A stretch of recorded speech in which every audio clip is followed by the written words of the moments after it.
So this M249 from gellblastergun.com is so big it's hard to even get it in frame in my little filming area. Of course, when I shoot it and demonstrate it again, you'll be able to see it a little better because I'll be able to hold it out in front of you. But I wanted to show some of the little upgrades I made. So, like if you remember, if you watched the original video I did with this, I told you this one already comes completely upgraded when regarding the mechanicals. It's got upgraded springs, it's got an upgraded nozzle, it's got upgraded motor, gears, barrels, everything. That's why it's almost hitting 300 FPS. So that's pretty cool. And they do gellblastergun.com does offer some of their other blasters in upgraded versions as well. So you can let them do all the work when it comes to replacing those gears. And all those other parts. Now, some of the parts are not very hard to do on your own, but the gears can be tricky because then it involves shimming. And, you do have to take your time and be patient. And I don't know about you, but I'm not very patient. So anyway, this was really cool that they set this out to me. So there are a couple things I wanted to change to add to it to just make it a little, more custom, have a little more options, make it a little easier, more fun to use. So the first thing was the standard stock that comes with it is fine, but you notice that you've got two Allen wrench screws that you got to unscrew to get at the battery. So I wanted to go ahead and put one of my custom printed stocks on there where all I have to do is flip down the end. And this has a big compartment for a large 11.1 volt battery because this blaster in particular needs like a big good quality 11.1 volt battery. So you can either use like one like this, or if you use just a good high quality one like this one, that will do it too.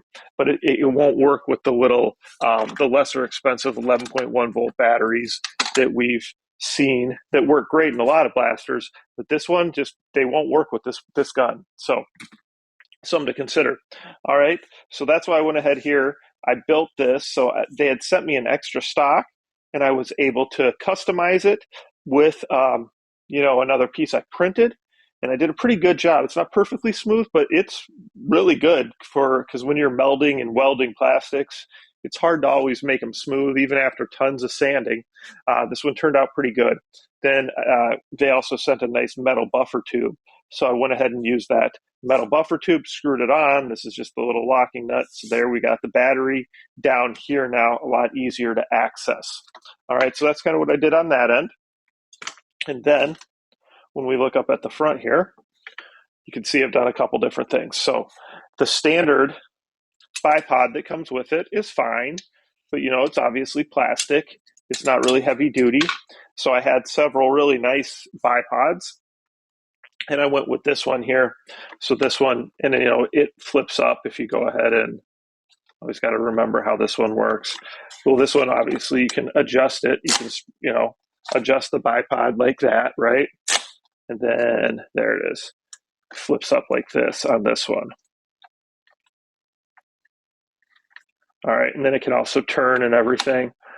So it can't flip back because of the way this is designed. It hits here. It doesn't fit underneath here like that standard one does, but that's okay if it flips forward. For me, that's not a big deal. I had a nice Magpul one, but it wouldn't fit because the bolts were too big. And because this actually fits on a rail like a regular bipod, this is intended for a regular firearm as well, even though we're just using them for gel blasters. And it needs deep grooves in between the rails. So this one was able to fit. The Magpul one had too big of bolts. So with that, which was fine, they're both very comparable bipods, very nice ones. And then added a threaded tip here. So see, I always got to think about it since we're turning them the opposite directions. So added a threaded tip on there so that we can go ahead and put different, fake suppressors, tracers, that kind of thing on there. So you can see it's a nice long threaded tip. And there is that on there. And the inner barrel actually comes right to the end of that threaded tip. And that's how you want it to be. If in a perfect world, when you're adding threaded tips, you want those inner metal barrels to come right to the end of it. And I can feel it right in there. Let's see if we can turn it. It's just barely inside there. And that's where you'd like it to be. So at least that it's coming up into the threaded part. That way you're going to ensure that your whatever we're attaching on the end there, the gel balls are going straight out it. Okay, so it's my M249 upgraded version from gelblastergun.com. Added some custom parts to it, hitting almost 300 FPS. Make sure you guys check out all the other awesome blasters they have. And like I said, they do offer these upgraded versions of certain ones on there. They have some upgraded M4s as well that should be hitting, close to 300 FPS. Comments, questions, post them below. Let me know what you guys think. Do you like what I've done with it? I know it's not huge differences, but it definitely, I think, adds to it, makes it a little more premium blaster. So please like, subscribe, share my channel with your friends, and make sure you are all participating in the monthly giveaways too. Thanks for the support.